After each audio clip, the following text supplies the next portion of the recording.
What is going on, everyone? This is Dr. Josh Funk, and you are listening to the Strength and Knowledge Podcast. Good morning, everybody. It's Zach Baker, and I'm here with one of our two sports residents, Dr. Bami Adu. And we recently have been doing some journal club podcasts where the residents are finding a journal article based off the topic of our month within residency, and then recording a podcast for the rest of our staff to listen to during our in-service times. We've done a couple podcasts with regards to different books that we're going through as part of our book club with residency. But today we're going a little bit different theme, and we're going to talk about, honestly, a conversation that Bami and I had the other day. And then as we were talking more and more, we said, you know what, I think we'd be better off just having a formal, structured conversation where we can get our thoughts out there, kind of open it up to the public as well and get their idea on what their experiences are and what they've encountered as clinicians. But the topic that we wanted to touch on today is early sport specialization. And if you are personally an athlete, or if you have a kid, or you've been around athletes, if you are a PT, an athletic trainer, strength coach, personal trainer, at some point in your life, you have either been exposed to the concept of early sports specialization and have been asked to do it yourself, or you have dealt with some of the ramifications and maybe even unintended consequences of early sports specialization from the professional side of it, whether you're dealing with them from a health or a fitness standpoint. But Bami, I know with you having a soccer background, early sports specialization is something that is extremely prevalent in soccer and amongst some of our other field and court-oriented sports as well. But before we get into some of the specific questions, what really brought this to top of mind with you? Have you encountered many people in the clinic that you've dealt with early sports specialization topics with, or is this just an area of special interest to you? Yeah, it's a little bit of both. Definitely seen a lot of young athletes, a lot of high school athletes who, are increasing volume and, they're kind of specializing in one sport. Like your baseball players who are playing all year round, even some of your soccer players who are playing all year round. And as a clinician, you kind of look at them like, you should probably turn it down. But then that communication doesn't go well with parents or the players. And then also another thing that kind of brought my interest into this is we're living in a day and age now where everyone's specializing, right? Everyone's getting, whether it's a pitching coach, a strength coach, right? Everyone's kind of specializing in a sport. And it's getting more and more common, and you're seeing a lot of more injuries in youth athletes. And you see more AAU teams coming about now, more tournament teams. And I just think it's very, kids are just playing a lot more sports now, and these teams are getting a lot more expensive. And a lot of these kids are thinking, in order to keep up with my counterparts, I need to continue playing, continue training. And it's kind of that go, go, go mentality. And then I think a lot of kids, parents, and coaches are fearful that if my kid isn't playing all year round, or if they're not consistently playing for all these tournament teams, they may not make it to college or to the next level. And I think after we talk today, that may not just be the case, right? It's not that the more you keep playing, you're going to just get better, just go D1, right? It's not really, there's no correlation like that, right? So that's kind of what drew me towards this conversation. And I can touch on that a little bit from a parenting side as well. I've got 3 little ones. I've got one that's about to turn 9, another one that's 6, and then the youngest is 2. But the almost 9 and 6-year-old, they're actively involved in sports year-round. Now, we do kind of subscribe to the theory of different season, different sport. So they do field hockey in the fall, they do basketball in the winter, they do lacrosse in the spring, and then they're on kind of like a fun recreational swim team over the summertime. But we're already presented with the opportunity, if we wanted to play any one of the 4 sports that I just mentioned that they're involved in year-round. And the balancing act that we're trying to do as parents is just, how do we keep them busy? How do we keep them active?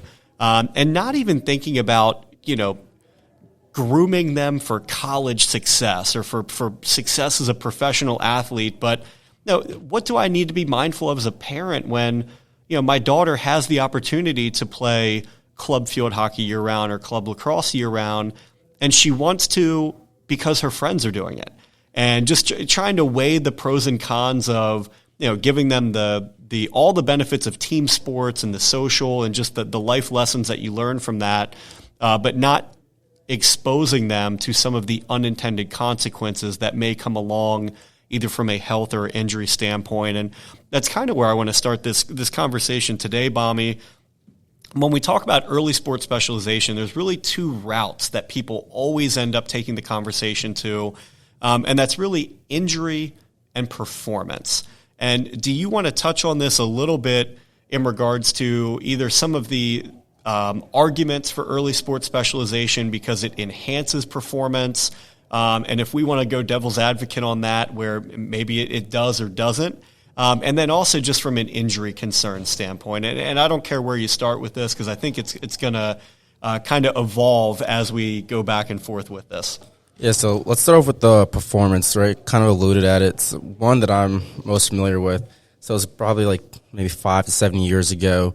U.S. Soccer Federation, that's when they kind of developed academy teams, and they made the academy teams 10-month out of the year program, and 5 days a week of practicing. And their rationale behind that was they saw that by the time Americans turned the age of 18, we would have touched the ball maybe like 2 times less than our counterparts in Europe or in most specifically in the Dutch. So they said, okay, so in order for us to keep up with the world, we have to make practice 5 days a week for our academy system and make our players play more on the weekends so we could keep up with touching the ball like everyone else around the world.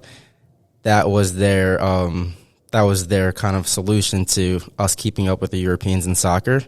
And, there's a lot more nuance to that.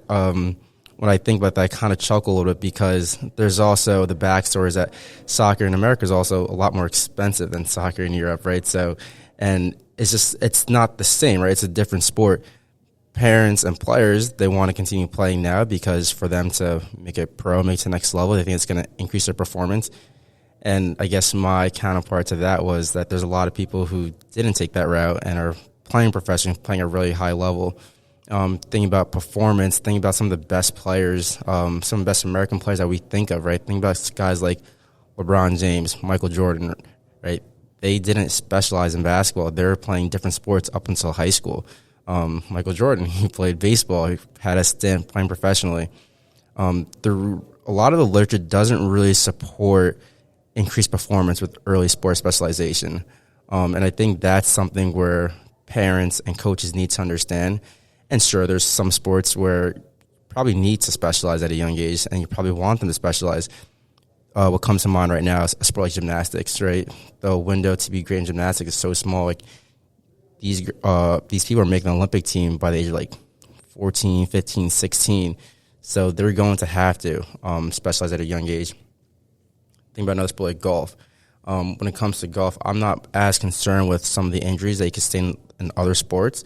In golf, and golf is a skill, so having them play golf year-round, I probably more so lean towards them specializing at a young age. But then other sports, it's like there's other sports can make you good at a different sport, right? Thinking about a sport like basketball and football, playing basketball teaches you some of the footwork you may need in football. So I think there is some good things to specialize in other sports that will help you for different sports. And I don't necessarily think that specializing at a young age is going to just make you that much better in other sports. And then I think it's like a sport like soccer. I know growing up, I specialized in soccer at a young age. That's the only sport I ever played, competitively at least. And the reason for that is that, that foot-eye coordination doesn't come second nature. So big thing with soccer players, you want to continue to improve our touch, get as many touches on the ball as possible. And unfortunately, there's not many other sports where you could kind of increase and work on that foot-eye coordination. So you see a lot of soccer players who are specializing at a young age. It is a sport, too, around the world that these guys are playing professionally at such a young age as well. But again, even me specializing in soccer at a young age, I don't think I needed to. There's a lot of guys that I play with at a very high level that played basketball, that played baseball, played other sports, and are still performing at a really high level. And I think you hit on a couple different topics there that are very important. And you had mentioned early on, you had talked about the concept of American soccer players not getting as many touches as some of their European counterparts. And there's a difference between just accumulating a high volume of repetition or hours doing something and also those hours and repetitions being quality. And I think what we need to figure out is how much of what you're trying to work at is dependent on repetition and touches and hours and just the accumulation of time being spent on that, which oftentimes are your skill-based tasks. You had also talked about, though, some of what makes you very good at a sport is not the specific skill of the sports. Think like hitting a baseball or hitting a golf ball, but the physical qualities that you possess in order to play that sport. Your aerobic system, your anaerobic system, your agility, your mobility, your strength, your explosiveness. Those are things where the argument for early sports specialization, in my opinion, just doesn't go as well. Because a lot of those physical qualities you can mimic in other sports. If you play a variety of field and court sports, you're going to get carryover, like you had mentioned, with some of the footwork. The ability to move laterally on a basketball court is going to translate to creating space laterally in a lacrosse game. If you are a basketball player and you're in the post and you're posting somebody up, having that spatial awareness that you learn about where bodies are and where people are moving in front of you and behind you and how that's going to interact, that's going to translate to other sports like soccer. I remember Steve Nash always saying that what he thought made him such a good basketball player was playing soccer growing up and always knowing where, he said in soccer, you'd figure out where 20 other guys were. In basketball, you only have to account for where 8 other guys are or 9 other guys are on the court. So having that feel for where people are, having that movement, and just being able to anticipate things.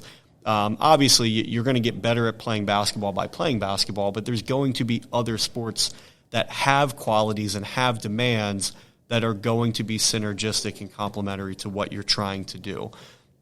And you did make the comment that some sports, you do have a limited window as to when you can hit your maximal potential with that. And gymnastics is one of them. It is easier to be an elite gymnast at the age of 18 than at the age of 38. Just the nature of the sport and what it physically entails. So in order for you to develop that skill set by the age of 18, you're going to have to put in a high number of hours prior to that age. Whereas if you had until the age of 38 to get that skill set, you could space those hours out a little bit more. So I think you can always play devil's advocate to different situations of when it is or is not advantageous. But I do think, like you had mentioned, there's an abundance of literature out there that shows for the large majority of sports, early sports specialization is not necessary in order for future success, and it's definitely not predictive of future success as well. Bami, when we talk about injuries, can you talk a little bit in regards to like traumatic versus overuse injuries in early sports specialization, and how this comes into play as well? Yeah, so I think it's interesting. So a lot of the literature shows that when thinking about early sports specialization for youth athletes, they shouldn't participate in a sport no more hours a week than their age and years, right? So if you think about someone who's 12 years old, they shouldn't be playing more than 12 hours of baseball a week, right? Thinking about sports like football versus a sport like basketball, right? Football is very much like once a week game usually, right? It's not really tournament style. A lot of the football injuries you're sustaining aren't really your overuse. They're more so like your traumatic injuries. Think about sports like basketball or baseball, right? Those are more your tournament style sports where you're probably playing 2 to 3 games a day and maybe even 6 games a weekend sometimes, right? So, and on top of that, you probably have 2 or 3 practices a week or even more. So I think about these sports, they're probably playing anywhere between 5 to 7 days a week, but the hours they're playing is probably 4 to 5 hours a day.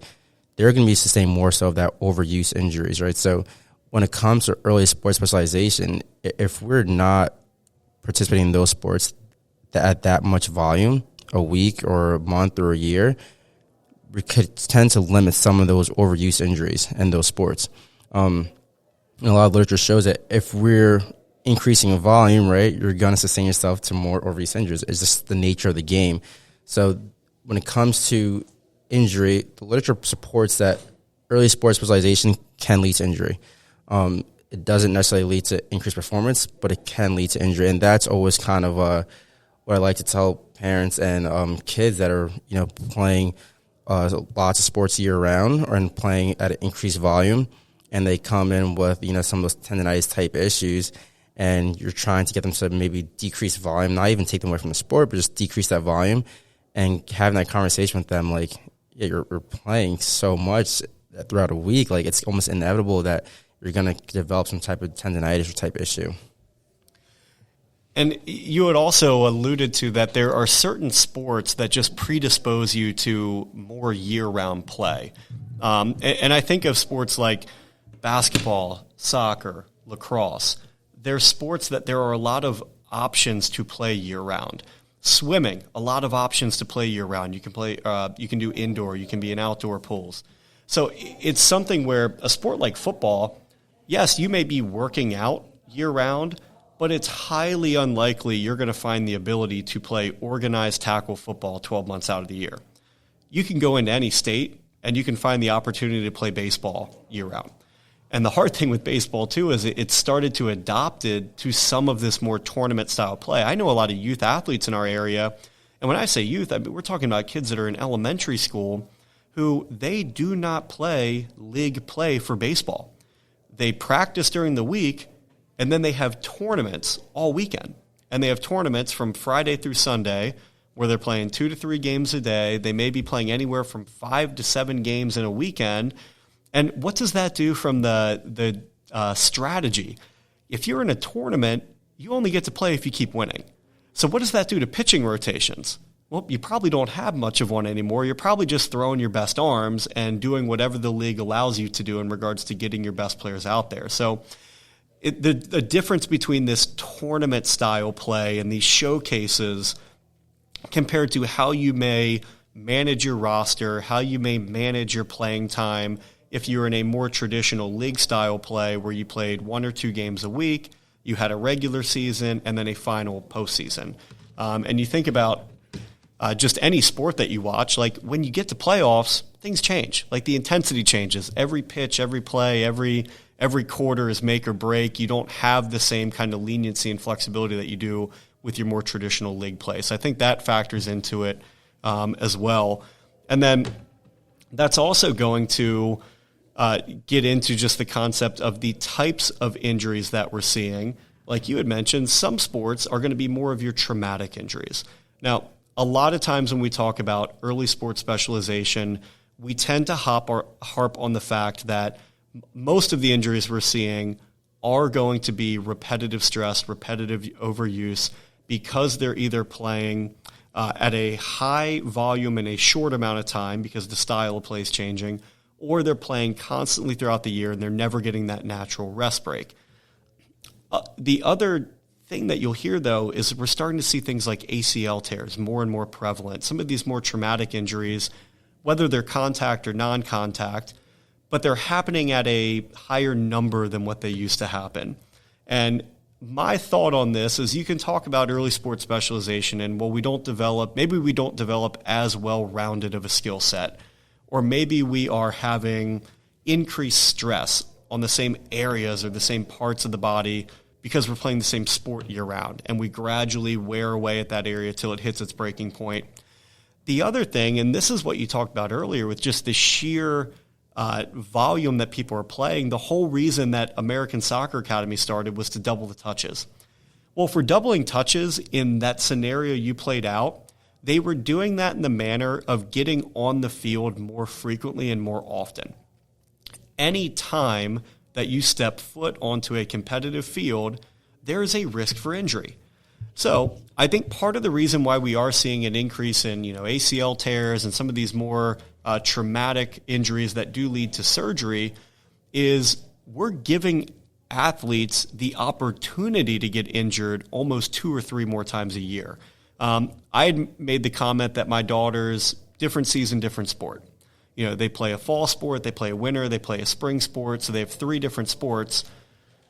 You can subscribe to that, though, and still fall victim to early sports specialization year-round play where hey, my daughter plays field hockey in the fall, but what if she's also playing club lacrosse in the fall? She plays basketball in the winter, but what if she's also playing club field hockey in the winter? She plays lacrosse in the spring, but what if she's also doing AAU basketball tournaments in the spring? Yeah, we're playing a different sport every season, but if we throw in these extra club and showcase and tournament teams onto it, now we essentially have 6 different teams that we're playing on in 3 seasons. So now we went from playing 3 sports to essentially 6, and we've doubled the amount of times they're stepping on a practice field, stepping on a playing field, and eventually something is going to have to give there. So I think, the prevalence of some of these injuries increasing just deals with the fact that we're putting individuals in a situation and giving them the opportunity to get injured at a higher rate than we ever were in the past as well. Bami, with parents that are coming into the clinic, with athletes that are coming into the clinic, what have you found yourself communicating to them regarding early sports specialization?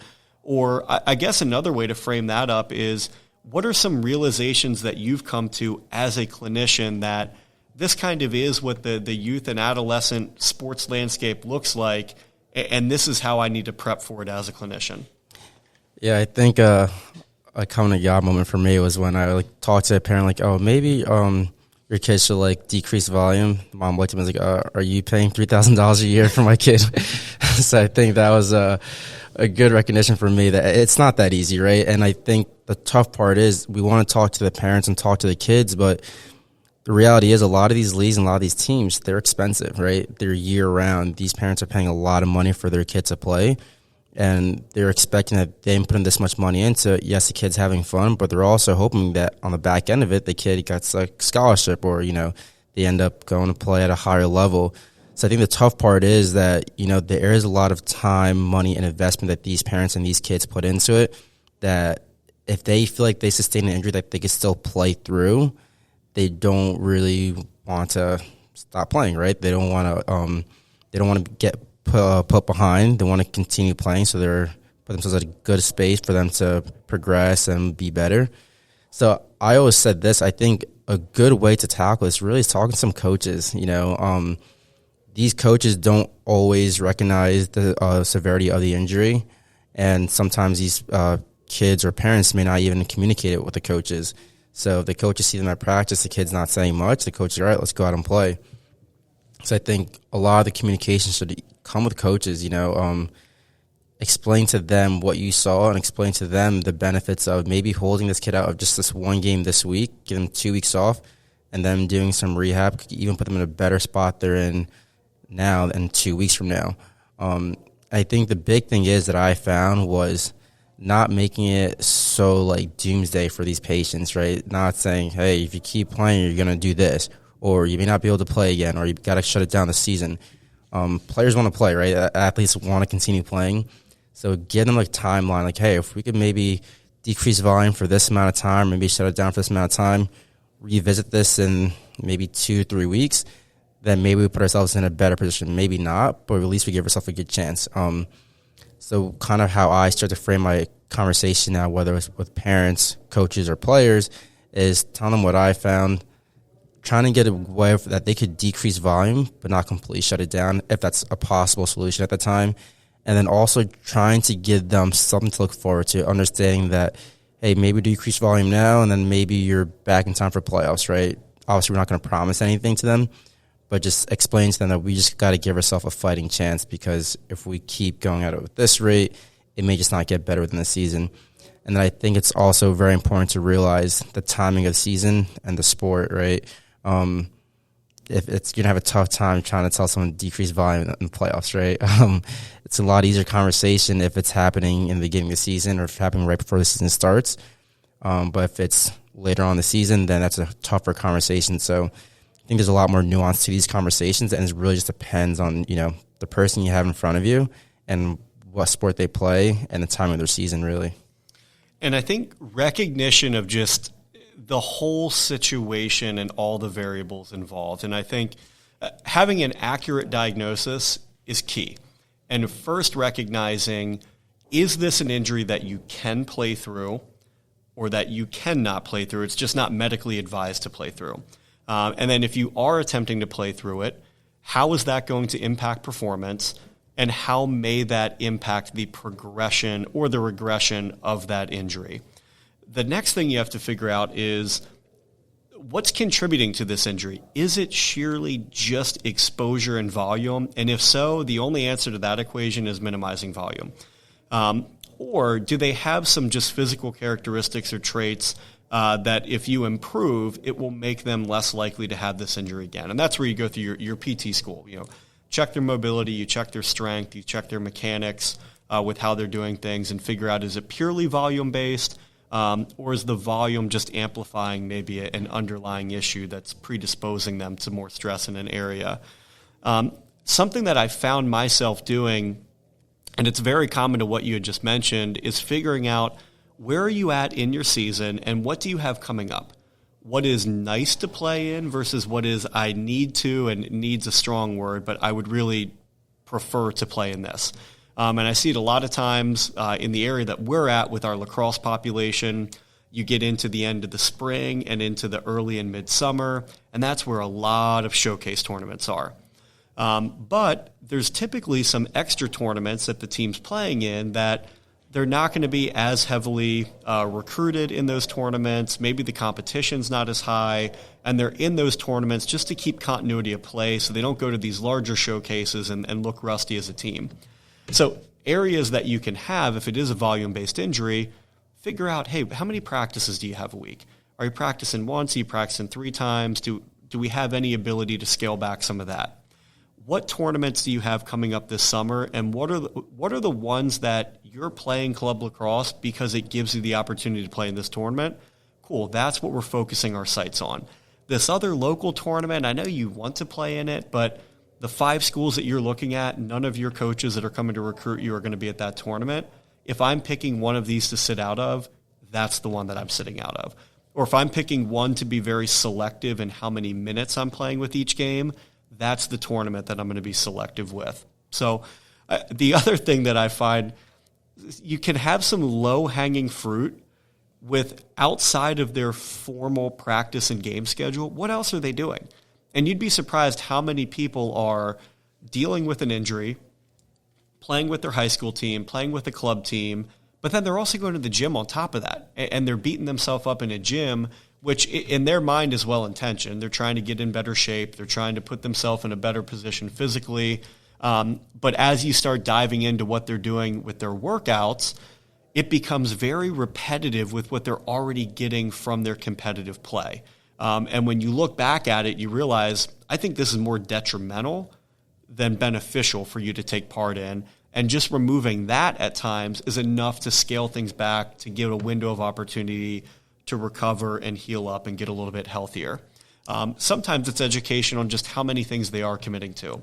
You know, maybe they're working out on their own, but they're also working out 2 or 3 times a week at school. They go to another group workout, gym or facility in the area, and maybe you just need to make that a little bit more of a kind of one-stop shop. So like, are we getting rid of our workouts and just working out with the high school team? Or are we not attending the high school team workouts because they're optional, and we're just working out under the supervision of our strength coach at the gym that you belong to? So lots of opportunity there. Yeah, you made a good point there. Like, I was thinking about if someone's coming to you for, like, maybe it's like a repetitive stress injury or like a tendinopathy type issue. He's, like, for example, like a baseball player, right? And I kind of ran into this situation. I had a baseball player feeling medial elbow pain, and they're also going to strength coach, a pitching coach, and they're playing baseball and they're coming to me. It doesn't make sense if I'm still trying to kind of work on the elbow and trying to increase the external rotation on the shoulder, because he's getting that in 4 other places, right? He's getting that increased involvement in other places. So I think the communication, like you said, what are you doing outside of here? When they come to you, there are also some other low-hanging fruits that we could kind of start to intervene at and maybe start to just give them more movement options, right? Rather than trying to continue to drive home that same movement that they're feeling pain in. Figuring out what other places can we intervene at and just give them more movement options so we're not just kind of overkilling them. Definitely. And I think how you allocate time in the clinic is important, because I can't tell you how many times I've gone to do something with a patient and they say, oh, I already did that this morning, or oh, I'm doing that in my workout later today. Can we do something else? So just making sure that you're taking the time during the initial eval and continually throughout their plan of care to get a good all-encompassing glimpse of what they are doing from an athletic standpoint, from a strength conditioning standpoint. One thing that I will touch on, I think it is important for just clinicians to be aware of, and I didn't really learn this until my kids were going through. We often associate early sports specialization with overzealous parents who are trying to get their kid a Division I scholarship, or kids that want to be the absolute best they can be, so they feel like they have to do this sport 2 or 3 seasons out of the year and not having any rest breaks. One thing that I'm starting to find as a parent is sometimes you don't have the choice or the options of what's out there. And I noticed that, like, when I grew up, we had a very, very, and I still live, and my kids are growing up where I grew up as a kid. We used to have a very robust rec council. And for rec baseball, we would have 10 or 12 teams in a given age group, and you could play an entire season just in your local town rec council, and then you could cherry pick a tournament here or there in the summer.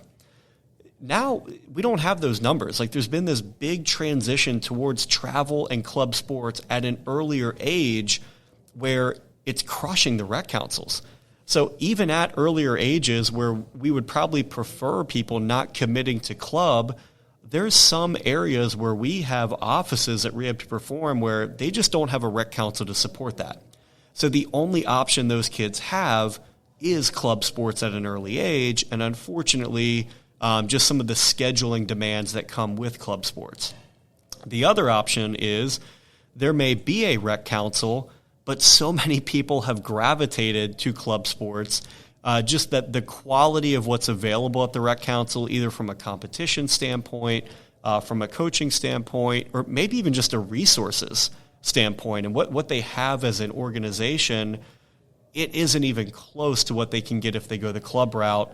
And I've seen kids who have gone and played rec sports because they didn't want to go club, but they play the rec sport and they're bored out of their mind because they're better than everyone, or the coaching quality's not there, or they're stuck playing the same 3 teams every weekend because there's not enough teams, and they end up going club just because of the other options there. So I do think it is important to appreciate that, like, some of the issues that we have are just from the community or the society that we're in, and just the choices that we have or don't have in certain areas, and it forces you to go one way, and just appreciating that there are some things that you have more or less control over as a parent, as a clinician, and just appreciating what those are.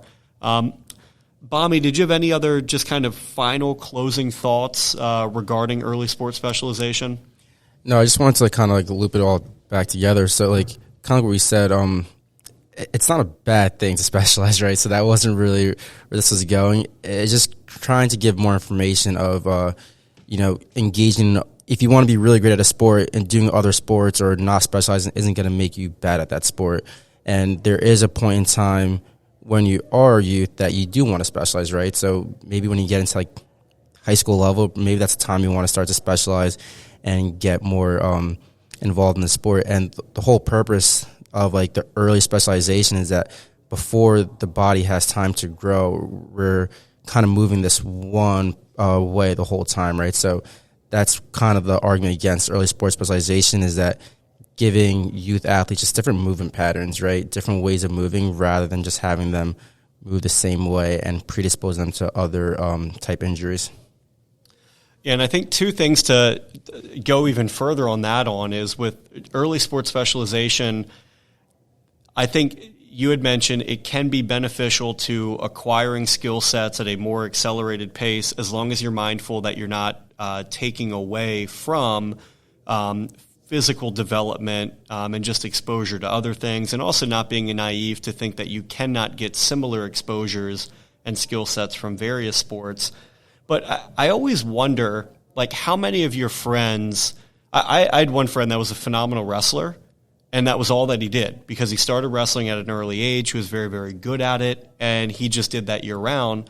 But he was the same kid when we would play basketball. He'd be one of the best kids on the court. And I wonder, sometimes early sports specialization can give you an accelerated skill set or set you up to be competitive at earlier ages. And we can talk all day long about what that looks like as you get older. And, do you hit your ceiling early? Was it necessary to do that? But I also wonder, how many people just miss the opportunity to find what their true passion or their true sport was, and we have these suboptimal fits because they only ever played one or two sports and they didn't expose themselves to something else. So I think, big take-home message at a young age, expose yourself to a lot of different athletic activities and feel and see which one really resonates the most with you. You can be active in a variety of sports throughout your youth, throughout your adolescence, and still find success throughout your career and into college. And you'll find an abundance of pro athletes that did not specialize early. And just appreciate that you can get a lot of carryover from a variety of sports that will be beneficial for whatever your true passion is. And it doesn't matter how great you are as a soccer player in 8th grade if you quit in 9th grade because you get burned out of it as well. So I think, the whole mental component inside of it as well. So, Bami, I appreciate your thoughts on here. I'm sure anybody listening, you've got your own thoughts and you've dug through the literature a little bit. There's a lot that's out there. I would encourage you to just keep this top of mind throughout your career. But for all those listening, thank you for your time and attention. I'm looking forward to our next talk.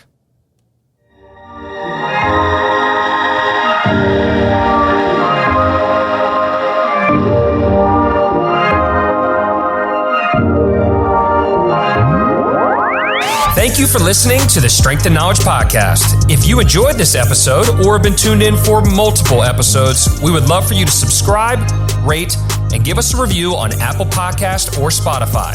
Until next time, thanks for listening.